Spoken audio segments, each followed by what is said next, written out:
ஏல உன் பொண்டாட்டி பேச்ச கேட்டுட்டு ஆடிட்டு இருக்கத குடும்பமே நாசமா பேரு பாத்துக்க. என்னது குழந்தைய நான் ஸ்கூல்ல தானே சேர்க்க சொன்னேன், அதுக்கு போய் இப்படி கோவப்பட்டு பேசிட்டு இருக்கிய? பிறகு பிள்ளைய கவர்மெண்ட் பள்ளிக்கூடத்துல படிக்க வைக்க மாட்டாளா?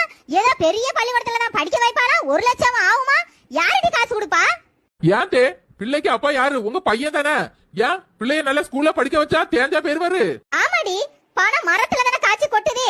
ஏன் மொபைலாம் கவர்மெண்ட் பள்ளிக்கூடத்துல படிச்சு நல்ல பதவியில இருக்கலையா? ஏமா நீ ஆசைப்பட்டபடியே உன் பேரனுக்கு பெரிய ஸ்கூல்ல சீட்டு வாங்கியாச்சுமா. இப்போ உனக்கு சந்தோஷம் தானே? கேட்டி ரொம்ப சந்தோஷமா இருக்கேடி. இனிமே என் பேரன் இங்கிலீஷ்ல தானே பேசுவான். ஆமாமா, ஆனா என்ன ஃபீஸ் தாமா 1 லட்சத்துக்கு மேல ஆகுதுமா. ஏடி பிள்ளை படிப்பு தானடி முக்கியம், காசு முக்கியம். பிள்ளை படிப்புக்காக செலவு பண்றது ஒண்ணும் தப்பே இல்ல. சீ கிழவி, நீ நாசமான போறியா இல்லையான்னு பாரு.